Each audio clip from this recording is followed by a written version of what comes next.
All right, guys, Mike Gonsalves here, and big time excited today to be speaking with Corbett Barr. Corbett, thank you so much for being here, man. I appreciate it. Hey, thanks for having me on. Absolutely. I have a quick description or like just a little intro here for you, so just bear with me. And I always read it because I always feel like I'm going to leave something important out, so I don't want to do that. Okay. So bear with me here. Corbett, you are a blogger, podcaster, independent entrepreneur, and also the co-founder of, actually co-founder and CEO, I don't want to leave that out, of Fizzle.co, which is a business that helps indie entrepreneurs make weekly progress on their businesses. And the way you do that is through courses, communities, small business guides, weekly articles, and a podcast. You also currently live in Portland, Oregon, but you split your time, which I love this, between there and Mexico with your wife. So that is super cool, man. So again, thank you so much for being here, man. You ready to do this? Yeah, absolutely. All right, let's roll. Corbett, I guess I should just start by saying this. I work with entrepreneurs. We both work with entrepreneurs to help them. I work with them to help them, to teach them how to leverage exercise to create a healthy mind, body, to essentially create a healthy business. So that's what I do. In a recent article you wrote, and I want to go right to that here in my first question, it was titled "When You Don't Feel Like It," which I loved. It was short, but it was a zinger. It was to the point. I loved it. You state in there, and I'm going to quote you, "Goals are easy to set and even easier to break," which I agree 100%. Why do you believe that is? And whether it's in fitness or business, why is that? Why are they easier to set, but even easy to set, but even easier to break? Why do you believe that is?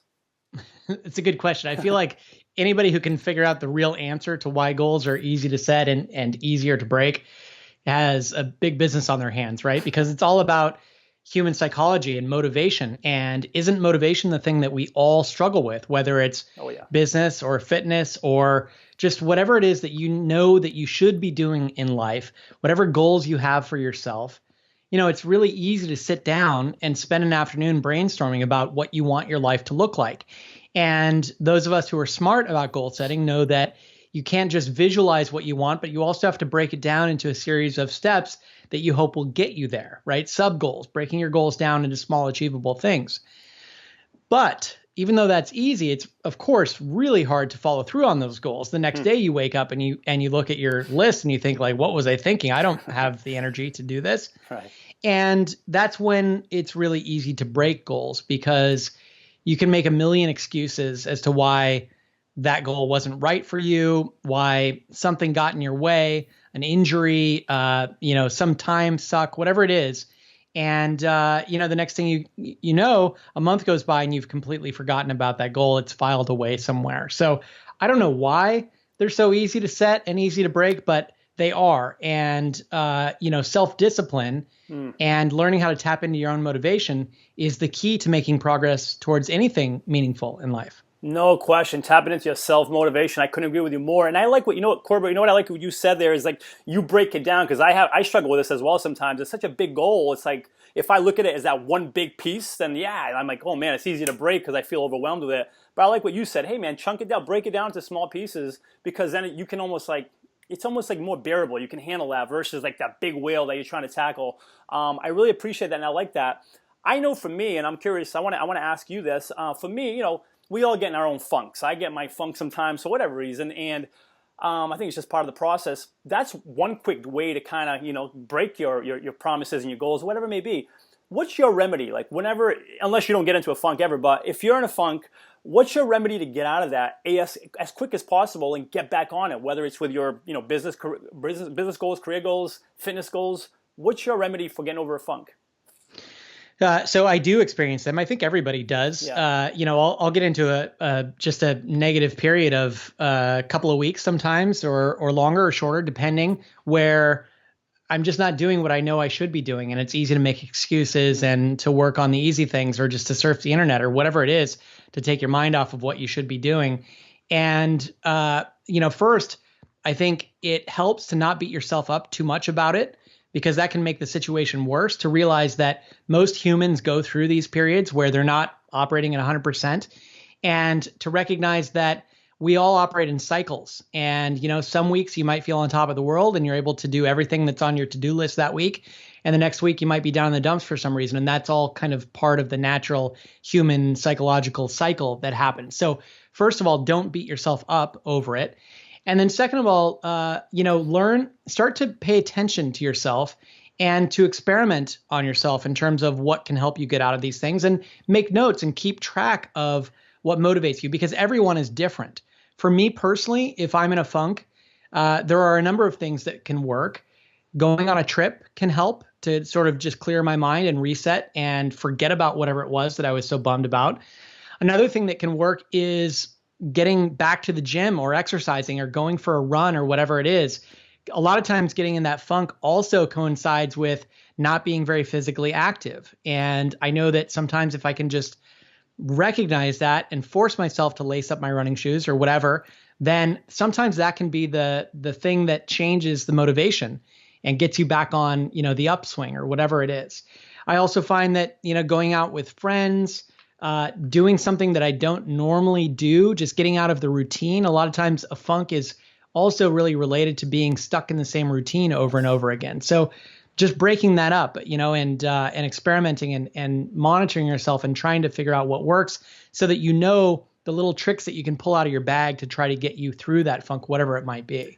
I love that, man. You just mentioned that the expectation. I know I'm biggie. Whenever I'm disappointed, it's just because the expectation, like, it's almost like I expect, why is this happening? And if I focus on that, then, but if we expect, hey, man, funk's a part of the process. It happens to all of us. And I think if we say that, then like, okay, then dude, this is just part of the process. And Corbett, I like what you said too, is like, hey, man, keep track. I love that suggestion. Keep track of like, hey, what got you out of it? Like, so all of a sudden that becomes your go-to. If you find yourself in a funk, like, okay, well, I tried going for a run, it didn't work. Oh, but you know what? Every time I meet up with friends, man, that always gets me out of it. So I like that suggestion. So guys, I would like Corbett's saying, don't just kind of try to store it all up here. Actually, write it down. And then if you find yourself in that mood, go to that list and see, hey, what can I leverage to get me out of that? I really appreciate that, man. Thank you for sharing that. Yeah, don't just keep it here. Actually, creating that list for yourself. I'm curious, Corbett, and without sounding too cliche-ish here, but I'm going to ask it anyways. We're all different. We're all stimulated differently. Like, what fires you up? Like, what's your, I guess, if you will, what's your why for the work you do? I've been following you for a while now. I love your work. What's your why for why you do what you do? It's a lot of whys in there. Yeah. So for me, and the why to me is incredibly important. And this is another thing that works for me when I'm in a funk or when I'm just not feeling motivated to do something that I know is important or should be done. Reconnecting with my why often can be a great motivator. And for me, the why is simple. I, as you said before, run a community and video training library and set of services for entrepreneurs. And when we say entrepreneur, we mean small e entrepreneur, not the kind of person that's going out to raise venture capital and build a big startup, but somebody who's just building a small independent business because they want to support themselves, they want to have more freedom in their lives, and they want to work on something that they actually care about. And the why for me in terms of building those services is I know how transformative becoming an entrepreneur has been for me and my family and my lifestyle, and how I couldn't imagine doing anything else. It's just been such a big part of my life over the past 12 or 13 years or so that I've been an entrepreneur. And I want to help other people experience that same thing. And that gets me fired up. That makes me realize that every blog post I write, every podcast I create, every course we build, every tweak that we make to our software platform is all aimed at helping entrepreneurs make progress in their businesses.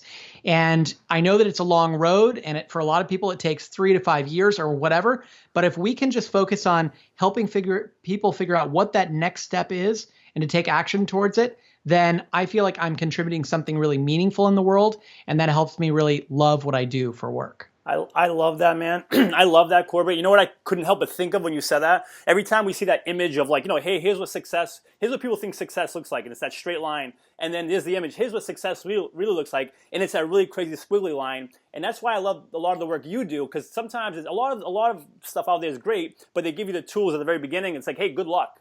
And go navigate that crazy squiggly line on your own. You guys actually, you're almost like helping them navigate that crazy squiggly line along the way. So I love that. I love a lot of things that you guys do, but that's one of them.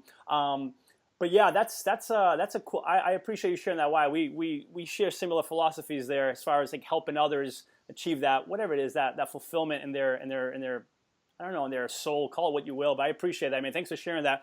This next question might be similar to that last one, but I'm gonna ask it anyways. entrepreneurship. There's a lot of ups and downs. It's very rewarding, but there's a lot of ups and downs. I'm curious, along the way, fear, anxiety, self-doubt, rejection, whatever. How have you, because that can wreak havoc on an entrepreneur trying to get going, especially like you said, if it could take you 3 to 5 years, whether it's a year of trying to lose 100 pounds, can wreak havoc, that just going for it. How do you personally keep fear, doubt, anxiety, stress in check? How do you do that for yourself? How do you do that? So it's a good question. And for me, it's maybe a little bit different than for people who are just starting out, because I've been at this a long time, and you get better at it with age. I think you get better at managing the fear, the self-doubt, all that kind of stuff. You also end up building something that becomes more stable, a business that becomes more stable over time. And that helps to manage all of those things. But in the beginning, for me, as we're coaching people through all of this, and I'm glad that you bring up these concepts of fear, self-doubt, anxiety, all this kind of stuff, because being an entrepreneur is as much about the mental game that you have to play, the inner game that you have to play with yourself, as it is about the logistics and specifics of building a business, right? All of that squiggly road that you mentioned is intertwined with, your business or your situation might take a turn because of something that was going on in here, not something that was going on externally. So managing that mental game, recognizing that being an entrepreneur is as much a pursuit of self-improvement as it is a pursuit of building a business matters. And also managing expectations. The thing that we set out to do when we built Fizzle was to be as honest as we can about this process of building a business, as honest as we can about how difficult it is, and not to sugarcoat things, because there's plenty of people out there sugarcoating things, trying to sell something by making it sound much easier than it really is. And the danger with that is when you set someone's expectations that, hey, in 3 months, if I buy this, tutorial on how to run Facebook ads or something like that, I'll be raking it in, 3 months from now, then the reality sets in and they don't get anywhere near that. It's really easy to get so discouraged because your expectations were here and your performance was here that you just give up entirely. So by managing expectations, by talking about the fact that this is a 3 to 5 year pursuit to get to a place where you're earning a full-time living for yourself, which realistically it is for most. There are some people who might have some great idea and get lucky and do this in 6 to 12 months, but it's unlikely. So by setting those expectations, we hope that we're going to help people manage that fear and self-doubt and so on, because it's much easier if you recognize it as a marathon instead of a sprint, because you're not going to beat yourself up when you're not making the progress that you thought you would. Man, I love that. I think anyone who listens to this, I think you do yourself justice to rewind that a couple of minutes, like 2 minutes when Corbett started talking, and re-listen to that. That was super powerful, man. And managing, I couldn't have put it in a better way. Just simple, managing expectations. I can just speak for myself personally, Corbett. Whenever I'm let down and like something happens, I think I'm disappointed. I'm like, oh man, what's because of the expectations I had. And I think we all do that sometimes. But I think if we expect that, we manage that. And I like what you said too. You said, hey man, we're legit. We tell you the way it is from the beginning. You might not like it, but at least we're setting you up to win. Now, like, hey, you're gonna get there and lose. You're gonna run a marathon and whatever, start a business in 1 month. Bullshit. And then a month comes, and then you're like, dude, I'm not there. And then you're like way off, and you never, you never get back to the arena. So I appreciate your candor, your honesty, the work you do, and just even you sharing what you just did. Guys, if there's one huge takeaway for anyone listening, it's just managing those expectations. Thank you, Corbett, for sharing that, man. I appreciate that.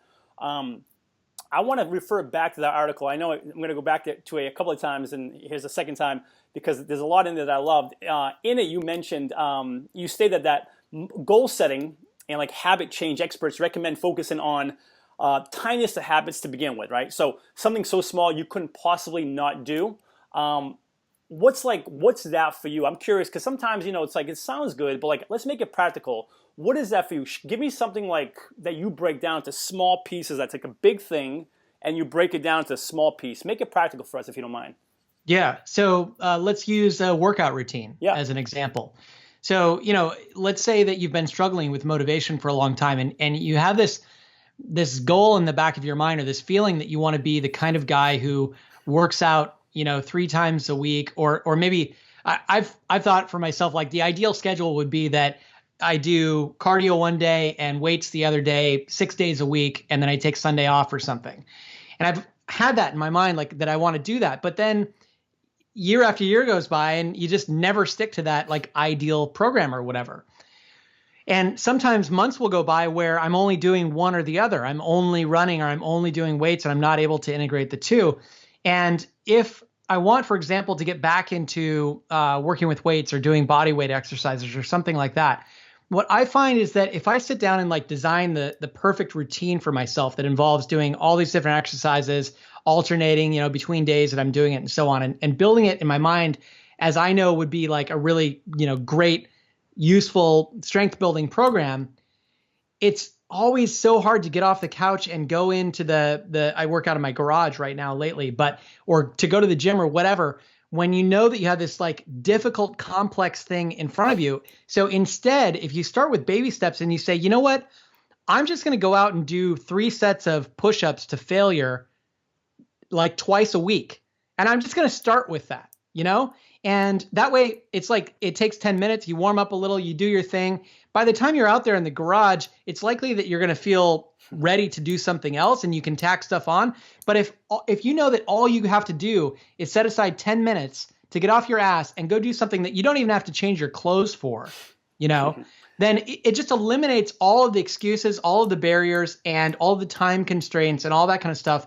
And that's where you can start small, make sure that you've been consistent doing that simple thing. Let's say that you want to go for a run, let's say you want to be the kind of person that can run a half marathon.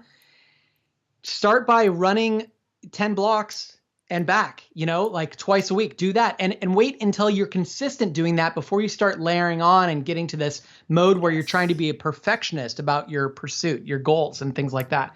So just break it down so that you can start to get the momentum going. This is something that I learned from Leo Babauta of Zen Habits. And I've seen him, we're friends. I've seen him do ridiculously small goals before because he knows how motivation works and how important it is to let yourself do something that you can accomplish, that's easy to accomplish because of that check mark that you get to cross off on your list and the momentum that can start to build and how you can layer on that over time. I just love that. It brings me, Corbett, to a saying I always tell my own clients. It's like, hey man, because they always say, hey, I don't have half an hour, I don't have 45 minutes. And I always say, hey man, some is better than none. Like you said, go do 3 sets of push-ups. You can just don't even change. It's like some is better than none. And I think that's the whole idea sometimes is we think like, listen, if I can't get 45 minutes, then it's not worth it. It's not. And that couldn't be further from the truth because like you said, when you get in there, chances are, one, you're going to probably stick to it a little longer and do a little more since you're into it. And I mean, hell, if this isn't just talk, Corbett, like there's like studies out of Boston University that actually show 15 minutes of walking. That's it. If you did nothing else but went out for a 15-minute walk, your brain lights up like a Christmas tree, like with showing like levels of serotonin, dopamine, like those endorphins that give you that feel good, go fire feeling for the day, clarity. So guys, I mean, the takeaway from this, it's like, hey, some is better than none. Get it done because it's like, even if it's 5 minutes, like Corbett said, just chunk it down, something small, and that something small ends up, creating. You know what I call it, Corbett? Sometimes it's like compounding health. Like we all know compounding interest. Over time it builds up. I apply that to compounding health. So guys, definitely, even if it's a little bit, get it done. I want to one more time. I want to go back to that article, Corbett. It's all about building habits, and this could be one of them. Like we said, hey, 3 minutes of push-ups, whatever, 3 sets of push-ups. That small habit. In that article, last reference here, you mentioned. Let me look at it here. Engineer your habit change plan, and we could call this one. Engineer your habit change plan around your worst day, not your best. Your worst day, not your best. I'm curious, why in your worst day and not your best day? Like why and how do you do that? Because the best day is the easiest day in the world, right? When you have all the energy, you're in the best mood, and you're just thinking clearly, you feel physically capable. That's the easiest day in the world. Like nothing goes wrong on those best days. You have to think about the worst case scenario because those are going to happen. You talked about like what happens when you get into a funk, and that when I set goals, I like to think about, how is this going to play out when I'm in that funk for a week or two? Like, where are these goals going to break down? What's going to happen? It's like, when in my daily goal setting, I like to I like to allow myself to be happy with only having like 2 important things on my list for the day. Because the reality is, like, on your best day, you might get 10 things done on your list, and that's amazing. But that's the exception, not the rule, right? Sure. So by setting the bar really low at 2 things, that's the kind of thing that you can probably accomplish even on your worst day. Even on that day when you're laying on the couch for a couple of hours in the afternoon and you just can't get up to do the work that you need to do or to go work out or whatever. I like to engineer things for the worst day, because if you set the bar really high, then you'll only meet that bar on your really good days, and on your mediocre days and your worst days, you're not going to. And that's when an entire set of habits or well-intentioned goals can go completely out the window because you didn't meet them for a day or two, and you start to feel really shitty about yourself, right? And then you just forget about the whole thing, and you get into this malaise of not really having any direction for a while. So, if instead you just make sure that it's something that you can accomplish on a regular basis, even if it feels easy, the great days are gravy. You get to do extra stuff, and that's perfect. And you can feel good about that, but you're not expecting yourself to do that every day. Absolutely. I actually celebrate the most with my clients, and they think I'm crazy sometimes, but on their worst days, and like, listen, man, I was only able to get this done. And I know I was supposed to get X, but I got this. And I'm celebrating like a rock star. I'm like, dude, nice, because it was so easy that day just to throw it all to curb. But like you said, on those worst days, man, and you get it done, that's like, I would think that's your biggest victories, because on a day where you just didn't want to do it and you stuck to it, huge victory. So I could not agree with you more. I agree with you, Corbett. I want to hear your philosophy and just even share with the listeners. So yeah, cool. Completely agree 100% with that. One of my favorite quotes is from, I love Jim Rohn. I'm a big fan. I love his work. One of my favorite quotes from him is where he says, take care of your body. It's the only place you have to live. And I love that. I'm curious, if you don't mind me asking, how do you take care of your body, whether it's daily, weekly, from an exercise schedule? What do you do? So I completely agree with that quote. There's a lot of research that goes into just seeing how people perform best when they are in good physical shape. When you get exercise, like you said, just the 15 minutes of walking or whatever. So my day starts out with a walk every day. Actually, my wife and I wake up, awesome. We get ready for about 15 minutes, then we grab our dog and we go for about a 20-minute walk right away to start the day. And so I know that at least I've done something for myself, regardless of what happens the rest of the day. It also gets me out of a really potentially nasty habit, which is I work at home. And sometimes it's really easy. There was a time when I would wake up, make myself coffee or tea, and then get to my office and sit down. And then that was it, for the next 10 hours or something. And that's a really nasty habit to be in. So at least by getting out of the house, going for a walk, it helps me get my, frame of mental state that I want in order so that I can start the day on a better foot. So that's the basis of everything for me. Then what I do for exercise depends on the time of year. So you mentioned that we live in Mexico in the winters. So when we're in Mexico, it's warm and sunny. It's 85 degrees every day. It's beautiful. It's really easy for me to be motivated physically there during that time. And we also live at the ocean, so there's surfing. And so my routine basically looks like, if there are waves, I'm going surfing. Nice. If not, then I'm either going running, or I have friends in town that like to do a sort of a modified CrossFit kind of thing outside. We call it Rock Fit because we don't have equipment, so we use awesome. Rocks. So I do one of those 3 things when I'm in Mexico, and we also start with a morning walk there as well. My wife and I do, but there it's on the beach instead of on the sidewalk as it is here. When we're in Portland, it changes up a little bit. Running tends to be one of my common threads that I like to do all the time.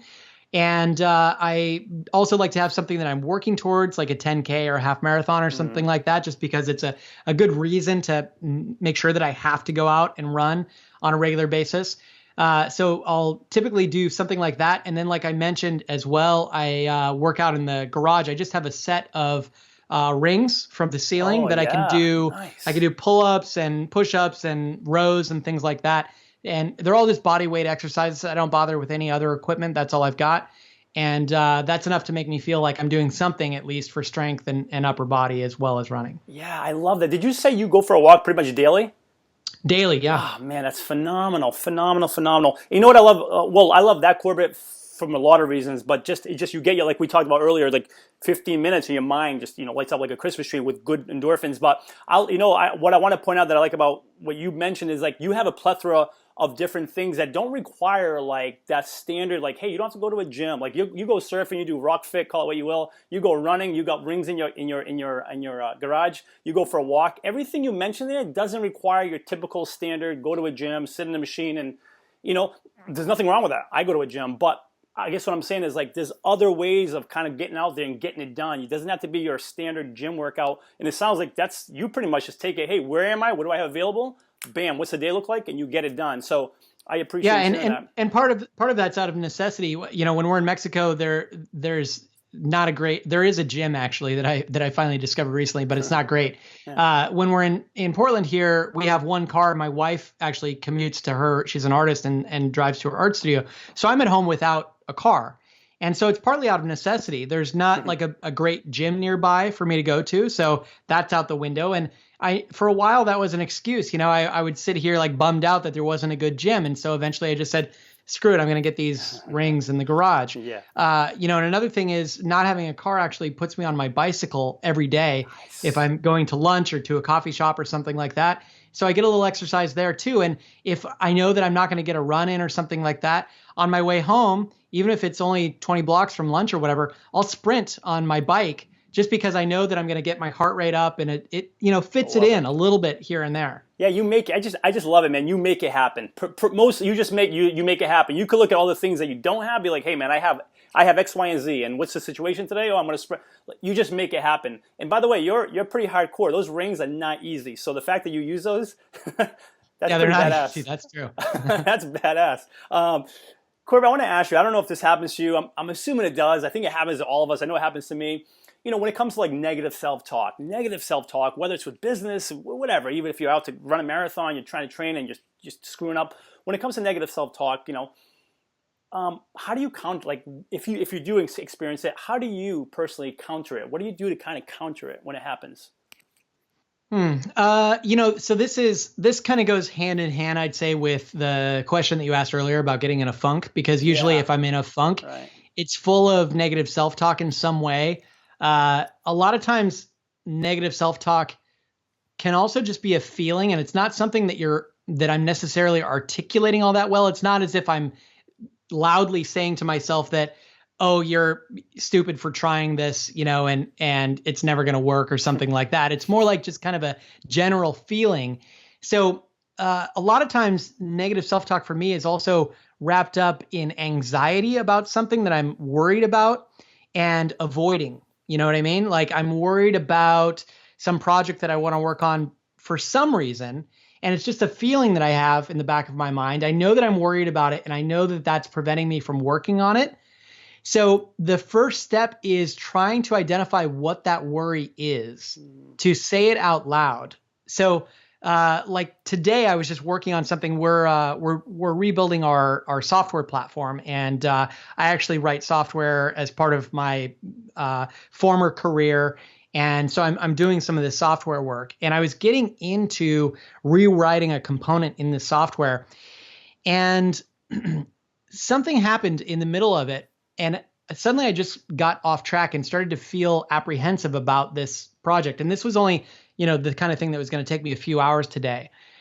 Something made me feel like apprehensive about working on it. And I found myself with that nervous tick of going to check my email and going to check like the news. And that's always a red flag for me. It means that I'm avoiding something for some reason, because it's the easy thing to do. It's like going to have a cigarette, right? It's like you go check your email because it's that little dopamine that you get from pulling the one-armed bandit to see if you're going to get, a reward in your inbox. And at that point, I have to ask myself, like, what am I nervous about? And then I thought like 3 steps ahead in what I was working on. And I realized that, if I change this, it means that there's extra work that I'm going to have to do, because that affects this other thing that we already worked on. And I realized that I was avoiding it because instead of being able to get in, make this quick change and be done with the project, it meant I was going to get in, make this change, and then there was housekeeping to do. I had to go clean up after myself because it was going to affect this other thing. Wow. So by by recognizing why I was avoiding it and then asking myself, like, what's the reason? Then I just got it all out in the open. And I realized that my project was not just changing this one thing, but also doing that other housekeeping. And then I identified that that was only a few minutes of work, really. So it wasn't that big a deal. But if instead you just kind of sit there and let that negative self-talk or that negative feeling of anxiety weigh on you, it's a lot of times the feeling is much bigger than the actual problem. Yes. And by asking yourself, like, this was something I learned a long time ago from Tim Ferriss. He always likes to ask, like, what's the worst that could happen? Really, what's the real worst thing that could happen? And when you start listing it all out, it turns out there's not that much, but we can make these feelings much bigger than they really are. Man, I love that. Love so much in there, Corbett. Love that. If we're going to break it down, keep it really simple, it's like recognizing. We can only ask if we recognize it. And I love that you said that, hey, recognize what's going on and then ask. And you said one other thing, and I don't know if it's a big deal or not, but I'm going to ask you. You said, hey, recognize it and ask it. And you said, hey, ask yourself it out loud. I mean, do you really do that? Like, hey, what am I? Like, do you do that out loud to yourself? So you really? Well, I don't know about out loud, but I will. What I mean by that is forcing myself to think the full thoughts through instead of, like, in your mind, a lot of times the conversation that you're having is like little fragments and you're like jumping around from one thing to another. And by what I mean by that is like focusing on that issue for a minute, maybe even writing it down. Okay, what are the steps involved here? What are the real outcomes that I'm looking for? How much work is there to do? And can I put words to that anxiety that I'm having, or that negative, depression sort of self-talk that I'm having? What are the words? What is behind it actually? And that's what I mean, I guess, when I say out loud. I don't talk to myself too much out loud. But got it. Sometimes. I got it. Ask it through versus like just fragments. That actually that made sense to me. Yeah. Ask it through, see it through, then versus the fragmented thoughts. I got it. I love that, man. That's powerful stuff, and I appreciate you sharing that. I'm going to take a lot of what you just said there myself and use them for myself. I want to ask you, like, when it comes to like, and I think I know your answer, Corbett, but I want to ask you anyways. Do you believe taking care of ourselves physically, our body, do you believe that contributes to our success professionally in our entrepreneurial endeavors? And if so, how? I do. And I believe that anecdotally from myself, because I know that when I am in good physical health, when I'm pursuing fitness goals, it usually means that I'm operating at close to 100%. I know that because there's a couple of things. The first is when I'm physically active, it just makes me feel more motivated in general to do things. It also means that the time that I'm spending on the boring laptop work that I have to do, I mean, it's not all that glamorous what we do, right? I mean, it's fun to do interviews like this and stuff, but most of my day is spent sitting in front of a laptop, and it's really easy to kind of get bogged down and just feeling like a slug because of that. But I know that when I'm physically active, the time that I do spend sitting in front of my laptop is more valuable because I've got the energy to think through and to do the work that I need to do.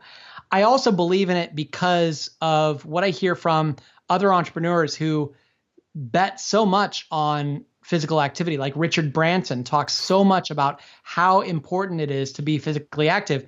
And I don't know if that means that there are people who operate differently, and there are those of us who maybe are just the way that our chemistry works, that we need to be physically active to operate at 100%. But it feels to me like it's probably true for most people. I know that my wife feels the same way. And it's just something that I always have on my list. A lot of times I sit down like once a quarter and try to come up with a list of what matters to me in life. And I always come from like the most basic level and then build on top of that. And the most basic level to me always involves some kind of mental and physical fitness, because that's all we have. If you don't have your health, you have nothing. Yes. So that's the basis of everything for me, both mental and physical fitness. And I know that those two things actually go very hand in hand. If you're on top of the physical fitness, it's more likely that the mental health is going to be there as well. Then I layer on relationships with people and friends. Those are very important to me. And then I layer on my work and my financial situation as well, because I know that it's hard to be mentally healthy if your financial situation is not good. And I also know that my work and my contributions to the world matter a lot to me and how I feel, how fulfilled I feel. And then the last thing that I layer on is adventure and hobbies and things that are fun to do, just adventurous pursuits. Those always form the foundation of what matters to me. And I bring that up because physical fitness is one of the two most important things. That's the foundation that everything to me is built on. Yes.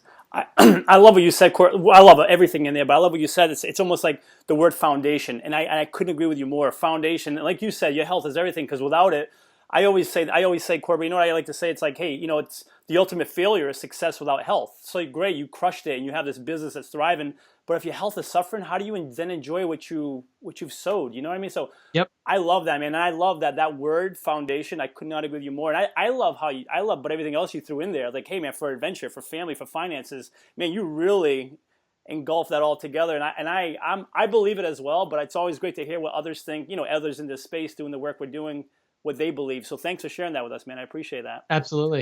Speaking of entrepreneurship, just a couple more questions and we'll wrap up. From an entrepreneurial perspective, you've been at this for a while. You're one of the best that does what they do, and I love your work. What is one thing you know now that you wish you would have known when you first got started as an entrepreneur, and maybe some light you can shed on new entrepreneurs coming up, right now, trying to do their thing and create what they love? What's one thing you can offer them, or you wish you would have offered yourself back when you were getting started? Okay, so let's see. I guess the thing that the entrepreneurship is a lot about mindset and just understanding that building a business isn't magic. It's not. I think a lot of us in the beginning have this view of an entrepreneur as some sort of mad inventor who goes away and tinkers in their lab for years working on something, and then they unleash it on the world, and their genius is what leads to the success of a business.